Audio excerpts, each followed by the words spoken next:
Hey guys, Leighann here. I'm going to answer another question from the reader survey. This week's question is: are there days that I wallow in the mire and how do I get out of it? Yes, yes. Well, that was short. Okay, come back next week. No kidding. Um, Absolutely. I'm normal, and there are definitely days that I am feeling more down than others.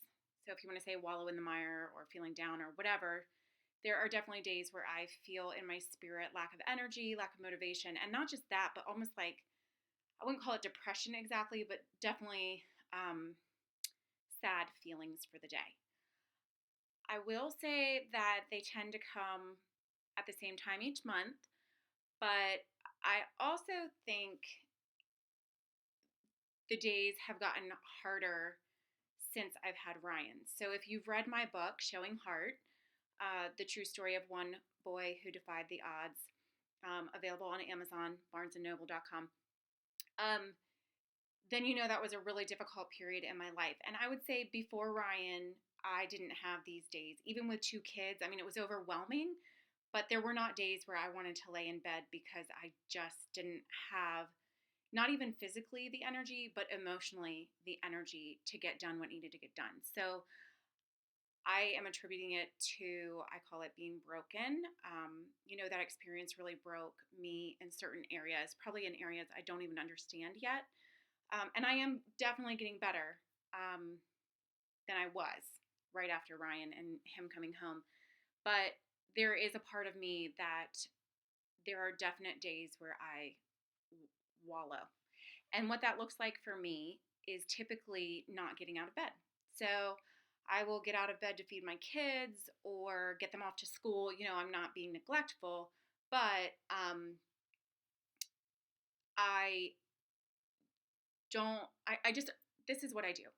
I allow myself the opportunity to wallow. And I have come to recognize that it's my emotions, my spirit, whatever you want to call it, it is at the end of itself, and I need to nurture that part of me or I'm not going to make it. So it's almost like a Sabbath. And I will say it used to come once a week. I used to need something once a week where I just like laid in bed or I watched a movie all day long or read a book, really just didn't do anything. I'm such a doer that even reading and watching movies for me can be doing, because the books I read are typically, they're hard reads. They're not really easy reads sometimes. So I have to think while I'm doing it. And so for me, a fiction book, totally a wallow in the mire, or a Sabbath type of book where I'm just giving my mind rest from thinking and doing and constantly being on. So that is definitely something I do. How do I get out of it? I think it goes back to what I shared in the video on how to be content in difficulty. And I put the link to that below so that I don't take another, 5 to 7 minutes telling you how I get out of it. But I will definitely say if you find yourself wallowing in the mire,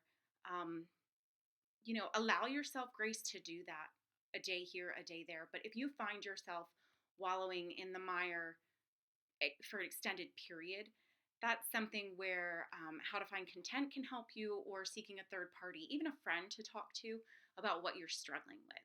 So I want to also mention that being depressed is different than wallowing in the mire. So I also feel like I've had times of depression in my life where there's just been a cloud over my head.